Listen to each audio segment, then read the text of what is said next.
All right, so we're back to finish our coil pot off. I'm pretty happy with the size. It's been smoothed out pretty good.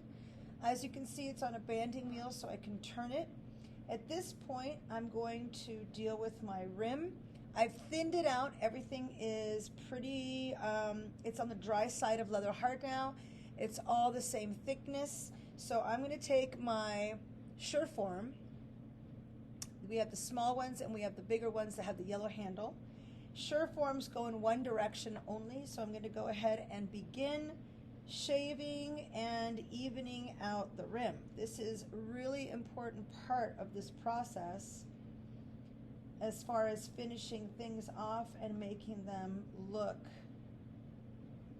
like they're even. And yes, handmade for sure. That's the good part, but well constructed.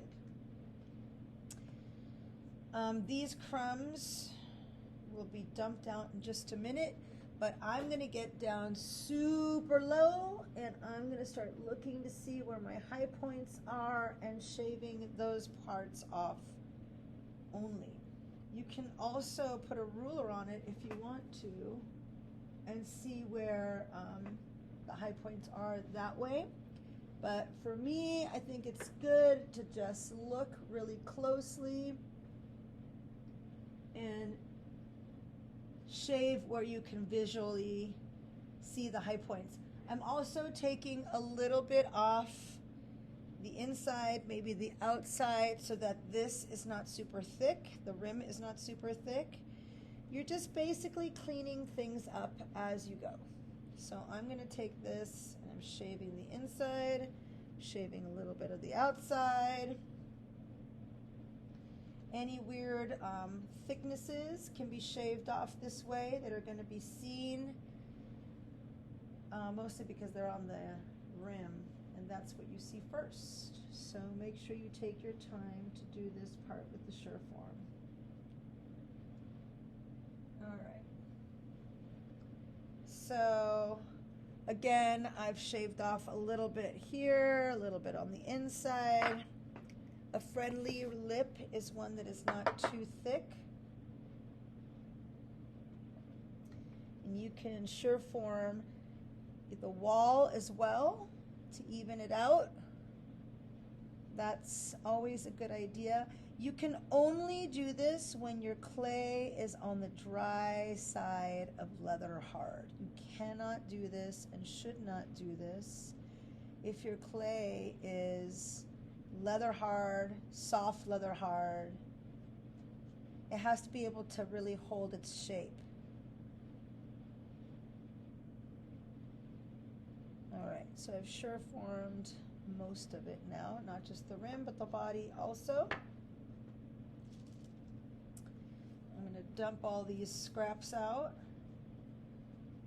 If I had a brush, I would do this with a brush. Actually, I think I do have a brush, so I'm going to just brush this out. There we go. Cleaning it up. All right, so I'm there, and you can see that the sides have been Sureformed. They're still a little wonkily, but they're getting there. You can turn it upside down and take a look at it this way as well. Little Sureform, little Sureform.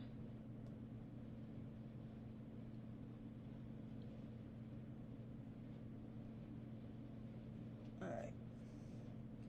Once you've done this and really smoothed your areas out, then it's time to smooth out again with a damp sponge.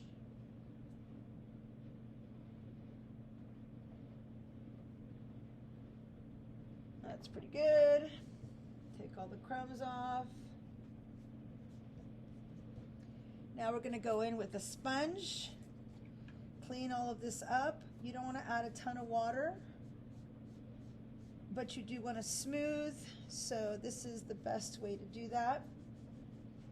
I think that while this piece is upside down, I'm going to go ahead and sign it. There's my signature. There we go. And I usually like to put a little star stamp on here next to my initials. So that's that. And I'm just going to continue smoothing. Your clay should be dry enough that you can hit this pretty aggressively. You're going to do the inside and the outside. So right now I'm just doing the outside. I can also hit it with my rib. It's dry, it's pretty dry, so if you're going to hit it with a rib, hit it with a yellow or a blue rib. That will also help you smooth. All right, so I'm going to keep doing this, and then we will come back in just a minute and put our handles on.